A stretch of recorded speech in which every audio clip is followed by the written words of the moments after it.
All right. So thank you for joining.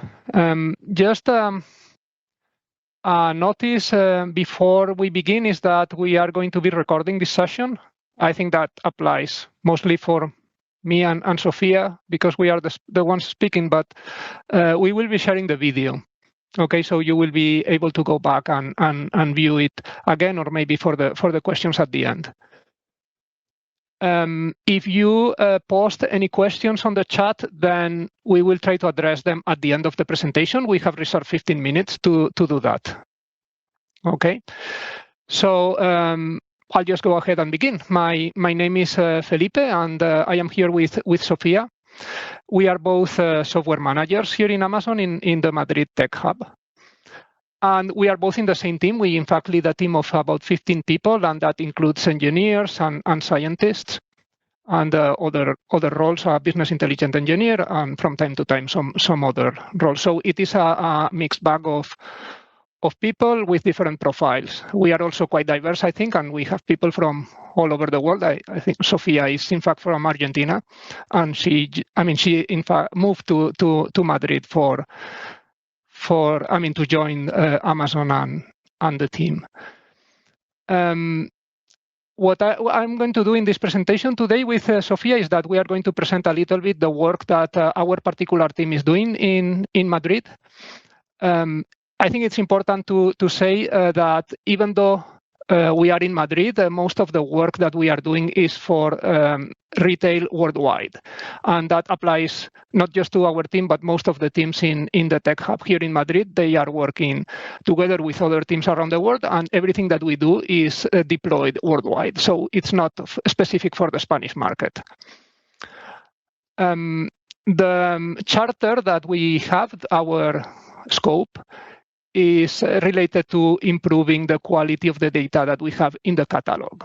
Okay, the catalog is the database with all the products that we have for sale worldwide. And basically what the goal is to do that in a way that is scalable and that is also global. All right. And before we go on to the content, just say that I've been in Amazon for 4 years. And previous to that, I was a software developer for 15 years. So when I joined Amazon, it was as a manager for this team. And Sofia, if you want to present yourself and go and continue with the slides. Sure, I'll continue. So thanks, Felipe, for the intro. My name is Sofia Braun. I'm a software developer manager. As Felipe mentioned, we work in the same team. Of course, I joined Amazon almost 4 years ago as well. I first joined Amazon as a software developer engineer, actually for a different team.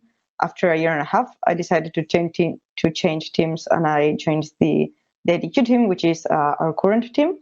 And after a year or so of being in this team, I also transitioned and changed my role to a software developer manager.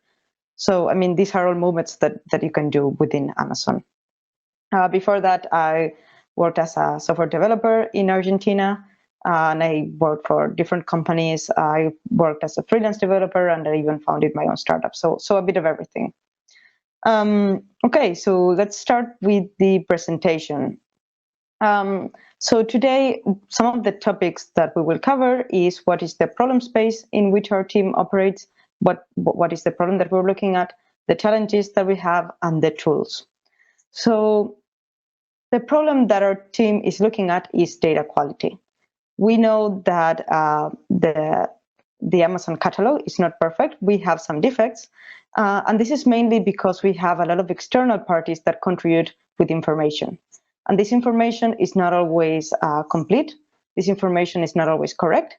And most importantly, this information is not always normalized. So different parties may have different criteria for choosing, what value to put into which attribute. So the role of our team is a bit to supervise and control the data quality. Some of the challenges that we face are about automation and scalability. We know that the Amazon catalog is huge. We have tons of products, so everything that we build needs to be scalable to the different markets. And finally, we will discuss a bit about the tools. We use different tools. Felipe will dive deep into them. But mostly the most important thing is that we're not restricted to any tool or any specific technology, but we choose the tool that best adapts to the problem that we're trying to solve. So let's dive deep into the catalog quality.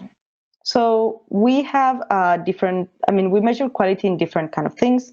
So one type of quality is the image quality, which we see here. We will go back into this a bit later.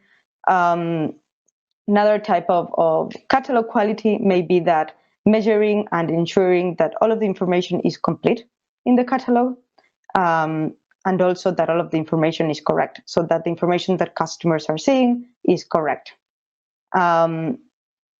Another type of quality that we're looking at is duplicates. So we need to ensure that there are no duplicates in the search results. We need to ensure that there are no duplicates in each of the product pages.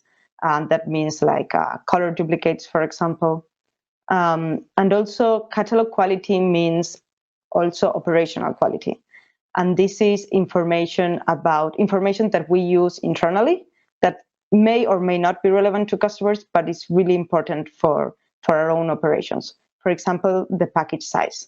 Package size is really important to plan and organize how we ship things, how we store things, and how we deliver things to customers.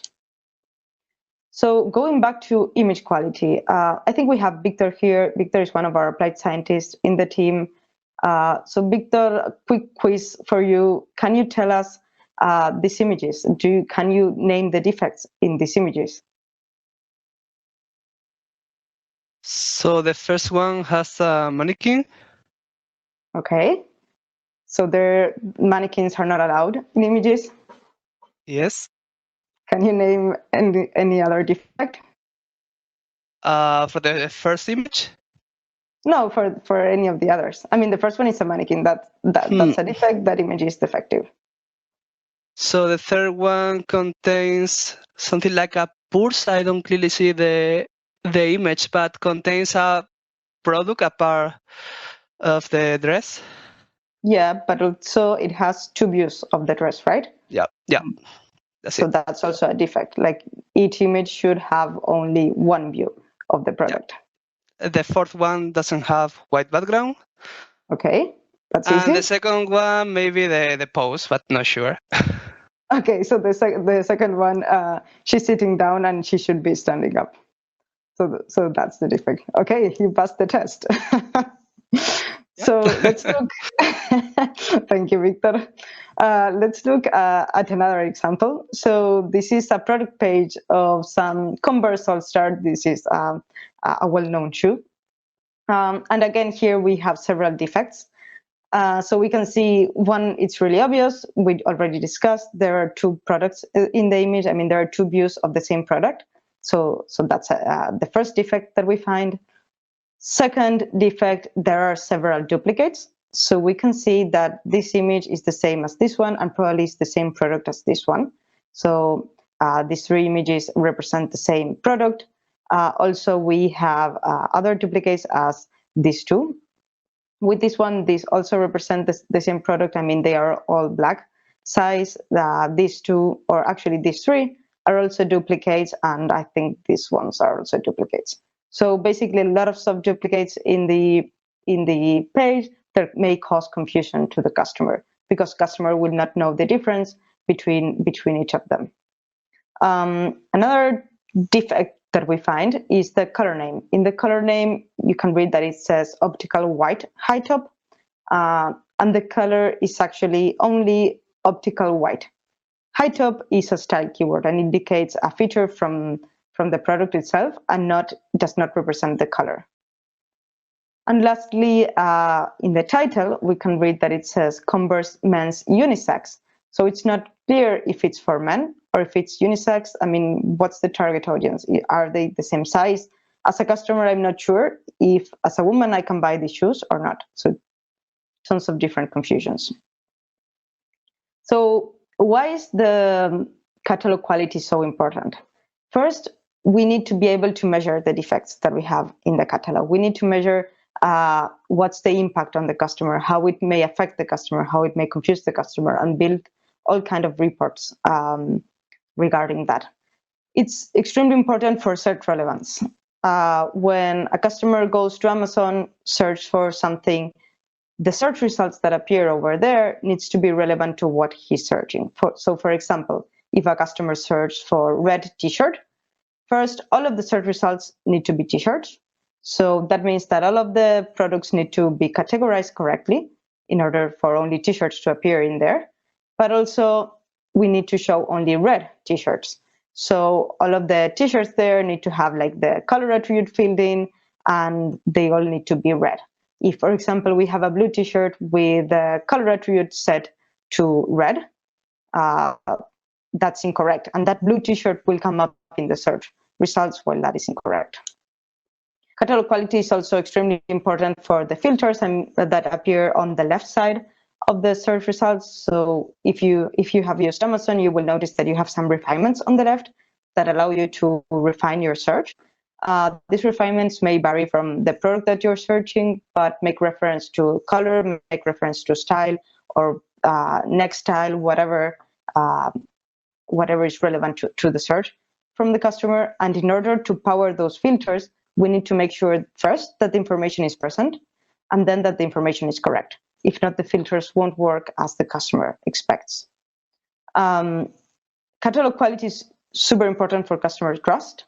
Imagine that a customer is seeing information on the page that on a product that they want to buy, and they decide to buy that product. But if the information is incorrect, when the product arrives to their house, that means that the customer will not receive the product that they wanted, or may not receive the product that they needed.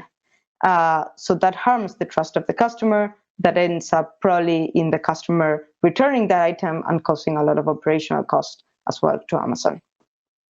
And finally, catalog quality is extremely important for internal operations, as mentioned. So package size is one of those attributes that is extremely important. Imagine that a customer is buying a piano, and for some reason, the package size on that piano is incorrect, and it appears to be 50 centimeters by 50 centimeters. So an operator may come up to pick the item with a small bag, because 50 centimeters is pretty small, so it may fit into a bag, and he may go alone. So he goes happily with his bag, and when he gets to the product in the fulfillment center, he sees this huge piano. So of course, the piano doesn't fit in the bag. Of course, he cannot handle the piano on his own, and it will probably require a different shipping method than the one that we had in mind for that product. So if we have the information correct, then we avoid all of these problems. Now that we understand the problem space in which our team is operating, let's look at what is our biggest challenge. And the biggest challenge here is the scale that Amazon operates. So just to give you an idea, we have 12 million products sold by Amazon, and this is excluding wine, books, and media. If we include all of the products that are sold by external parties, so this means sellers that are selling their products through Amazon, the number of products that we have go up to 300 million. And if we also include variants of this product, and variants may be a product varying in sizes, like having different sizes for the same product, or different colors for the same product, that means that we are talking about billions of products. So everything that we do needs to be automated and scalable.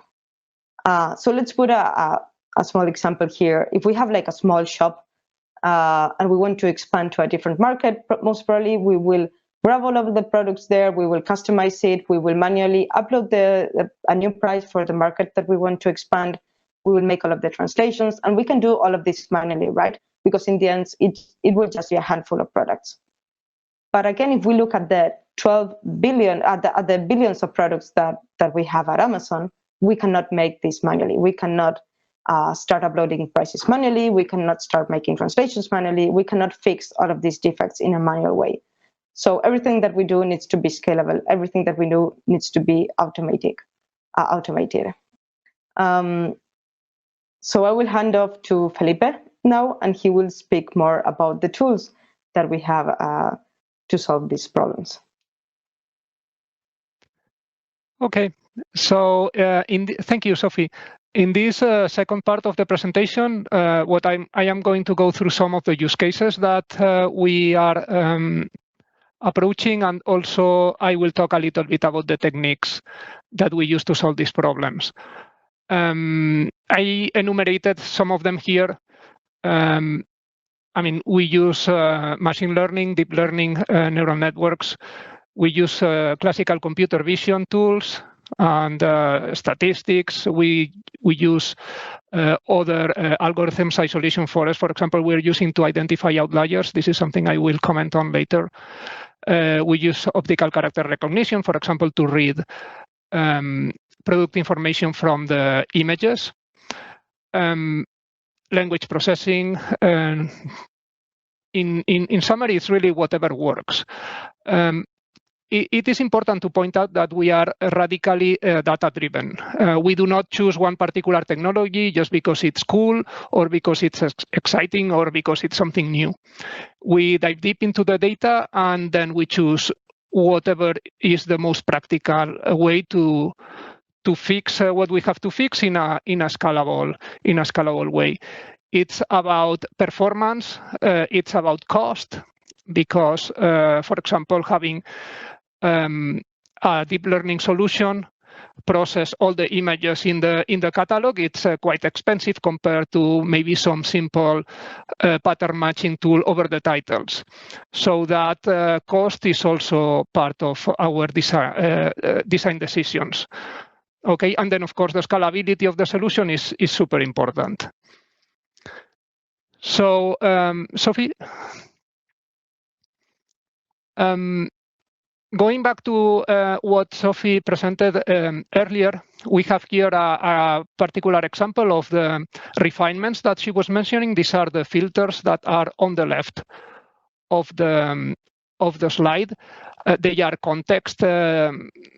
I mean, they vary depending on the context. In this case, I did a search for sneakers, and I could see that I could filter them by shoe width or by closure.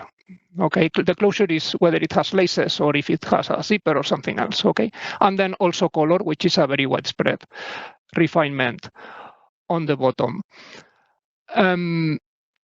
So each of these filters, each of these refinements is driven by an attribute in the database. It's an attribute that exists for every single of the shoes here, for every single product that we have in the database. And for example, it's super important that this attribute is present. Sometimes when external sellers, for example, upload products to our database, they are missing. Maybe they do not indicate what is the closure type. And it is very important that we backfill this information when it's missing, because if not, when I click in one of these filters on the left, that product will not be shown in any of the options because it's missing. So it will disappear from the results page altogether. So one of our objectives, in fact, is to achieve a high coverage of these attributes for which the values are defined. Okay, Sophie. So in this slide, I have a more fun case. It is also a filter. In this case, for example, we have a neural network that is capable of identifying the shape of the heel of the shoes. Okay, this is a supervised technique, and that leads me to mention one of the main challenges that we have, which is really not that technical, but it is very important, and it is very relevant for anyone that wants to work in machine learning and in data science, which is for supervised learning, you need an initial data set of products for which you know the right answer, right? And in this case, we need around 40 or 50,000 examples that they are our training data set, and someone has to go through these 40 or 50,000 images and label each one of them with the right class. In this case, it would be the style of the heel. Super Victor maybe can mention here some. Victor, are you online? I'm here. Okay, so all right, can you identify some of these hill types? Okay, let's see that PhD working, all these credentials. I'm now fashion expert.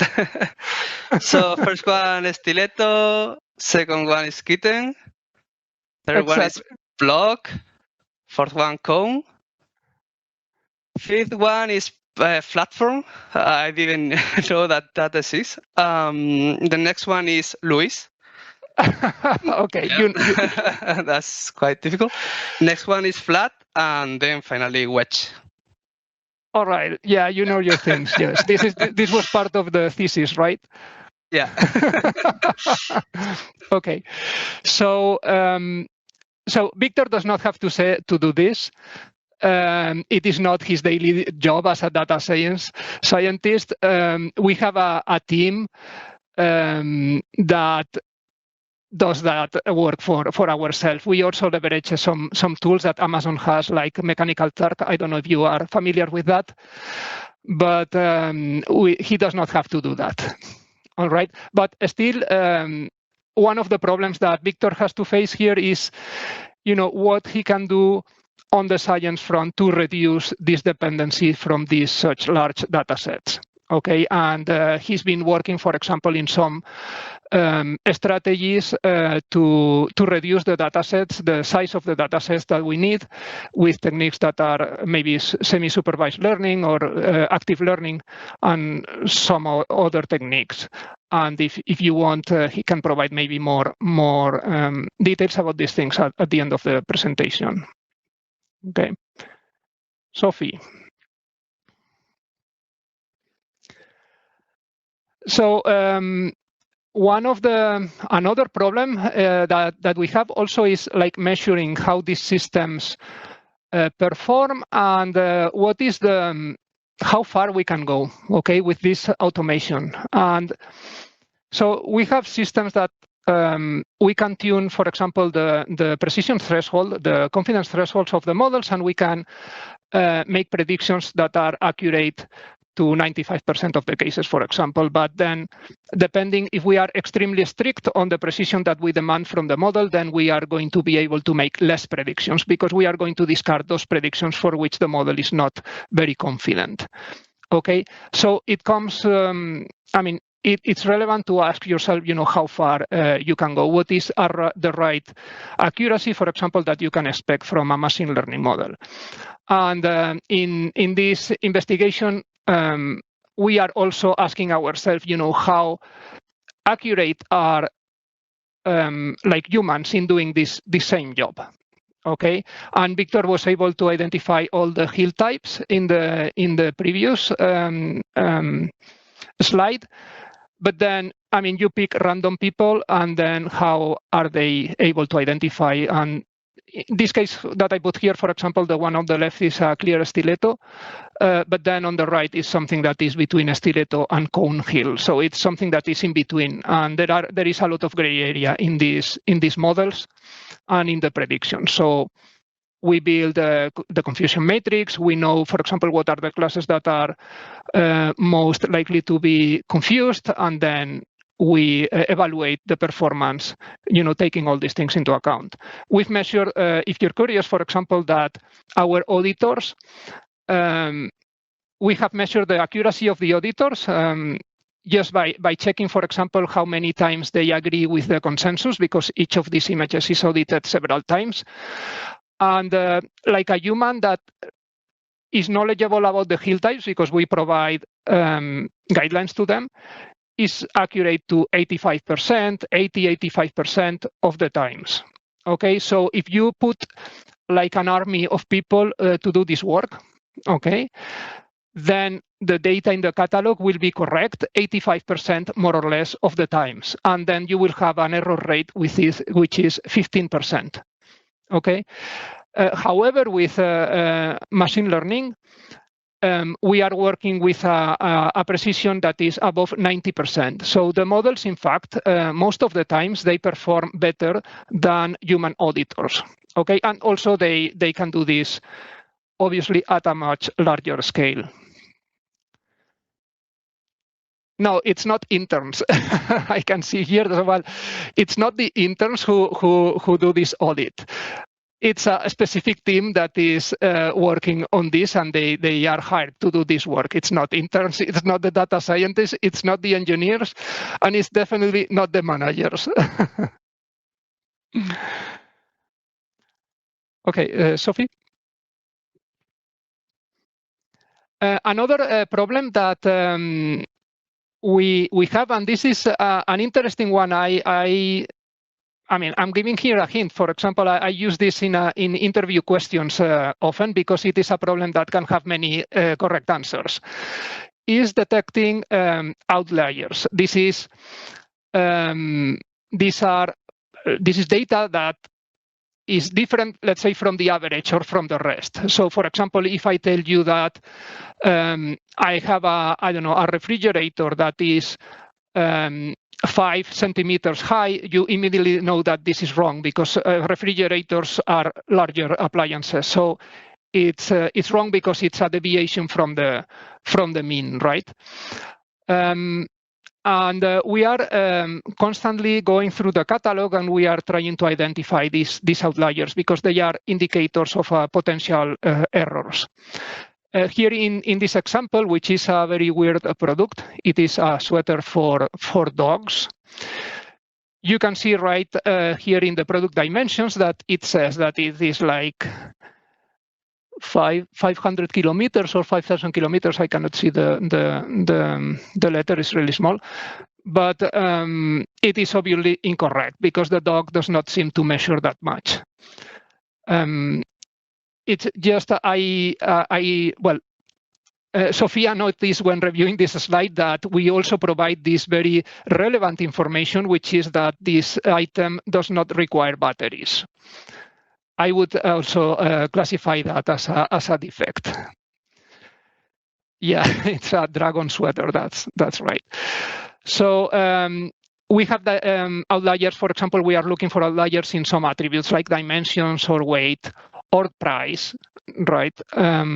Which are all relevant. Dimensions in particular is especially relevant for our internal operations because when there is an error in the size of the product, the logistic chain is planned in advance, and it is planned for the dimensions that the product has in the database.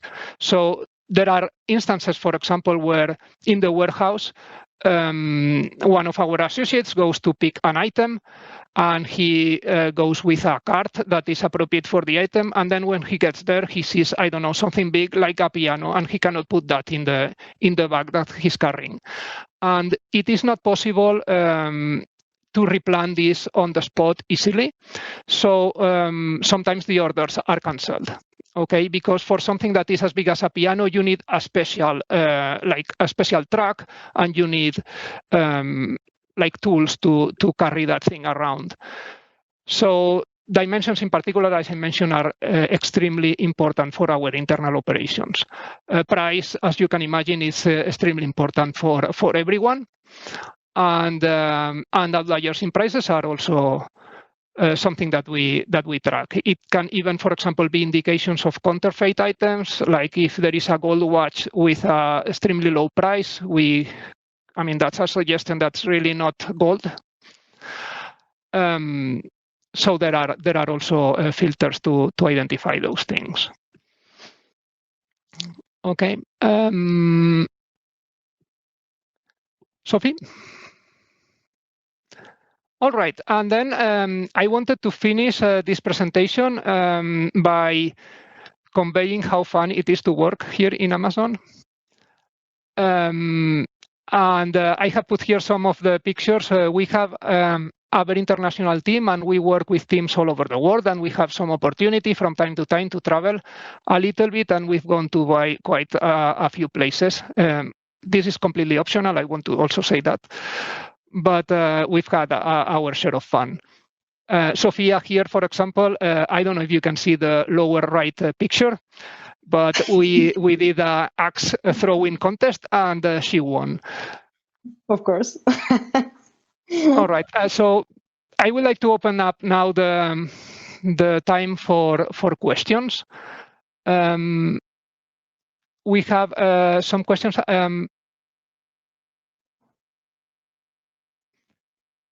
Victor, there is I don't know if you can read the science question about unsupervised learning. Yes. Yeah, so this question is related to reducing the amount of label data that we need to train models. Yeah, you mentioned semi-supervised learning, and in fact, yeah, we are experimenting with different semi-supervised techniques. So for those of you who don't know about this, basically in semi-supervised learning, you leverage both label and unlabeled data. So by leveraging label data, you need less label data. And that's one of the things that we are considering.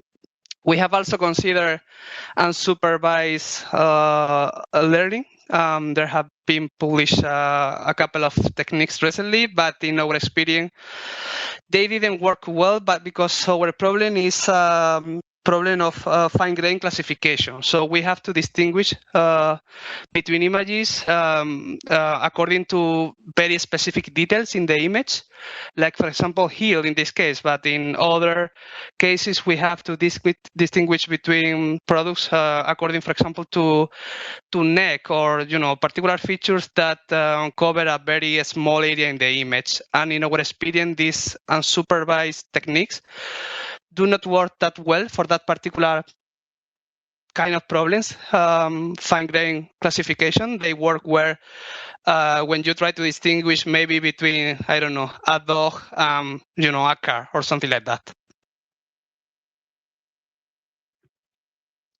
Okay. So what happens with bad stuff? So do we have a NoNo filter to avoid products like bombs, weapons, drugs? In fact, this is this is something that has been widely discussed in Amazon, and we have a public, publicly said, and we have a policy that is well known that we do not sell. Obviously not bombs, because that is forbidden everywhere. But in some countries, for example, weapons can be sold in stores to the public, and Amazon does not sell this type of products. And there are, of course, filters to prevent these products from entering the system and the store. We do not work in particular. My team does not work on this problem. We do have we have done in the past some filters that, based on the image, we were able to, for example, block some images, and then if the product remains with no images, it goes into quarantine, and then it's not for sale. But the kind of things that we filtered was more around, for example, preventing nudity and preventing things like that.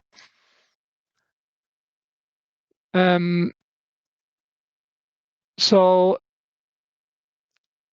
let's. I want to, before I forget, I want to address the first question that was made at the very beginning, that I said I would address it at the end.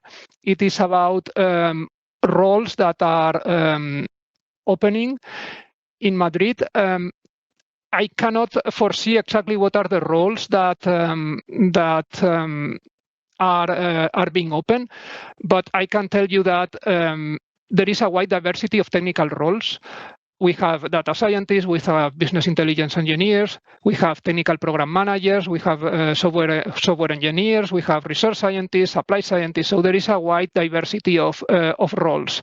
And also we hired at all levels of experience. So we have people that are fresh from college, and then people that join with a bunch of years of experience. I had like 15 or 16 years of experience before joining Amazon myself. So it goes very wide in terms of both experience and roles. I also want to mention that one of the things that I found very positive about the experience in Amazon is that it is possible to grow in the technical career as as far as you want. Like there is in many other smaller companies, for example, where I used to work before, at some point in your career, you were sort of having to make a decision between going into management or remain as an engineer, but then the engineer career would not go as far. But that in Amazon does not happen. You can be a director level applied scientist, and you would be doing 100% technical work. So that's, I think, also an interesting thing to comment about careers at Amazon. There are some requirements, I think, for applied scientists. A lot of, I mean, most candidates, for example, have a PhD, but that is not always required. Engineers usually come with a degree in maybe, well, whatever engineering they want, but also that is not always required. Like, for example, if you have some career experience, that can make up for the lack of a formal career degree. That is not, let's say, that critical. It also depends, of course, on the role. And then also one more comment on that is that background does not need to match exactly, for example, what we've talked here today. We have people that from very diverse backgrounds, maybe people that maybe they were experts in some programming languages that we are not using, and that's okay. So we are looking for top talent, but not any particular experience in terms of technologies. Okay. Let me see more questions here.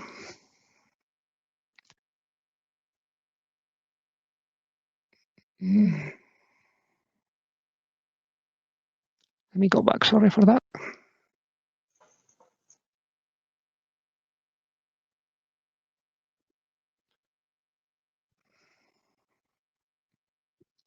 Yes, this presentation was, I am addressing a little bit, I think I addressed it partially, the question by Alberto about what experience is relevant outside of the artificial intelligence data science field.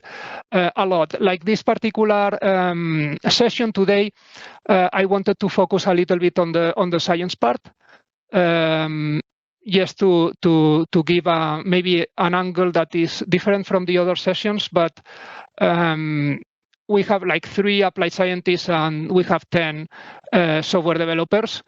And the software developers, they didn't come. They are getting a little bit knowledgeable about machine learning just because it is relevant for our scope. But I mean, they do not need to be experts in these topics that we have discussed today. They are experts in other things like, you know, making things scalable and I mean, software development processes, making things scalable, some programming language here and there that are relevant for that. They are doing software design that is deployed in AWS, so they have to be knowledgeable about AWS at some point, but it is not, let's say, related that much to data science in particular, the software engineer. Tyann mentions, wonders if it is necessary to have studied at top universities. I think this I mentioned, it is not necessary to have studied at top universities at all. It is necessary to be, let's say, an extremely good engineer, and the recruiting process is difficult, and you have to do well, of course, but it is definitely not necessary to be from a top university. Hey, sorry to interrupt. I'm so sorry. There are a few more questions, but I'm afraid we will have to jump back to the main room. to continue with the agenda. If you have any question, please feel free to ask them. We still have one Q&A in a few minutes, so maybe you can ask over there. And of course, Felipe and Sofia, thank you so much for your time, and thank you so much for this delightful presentation. It was very nice to hearing you. Thank you so much to all of you. Thank you. Thank you.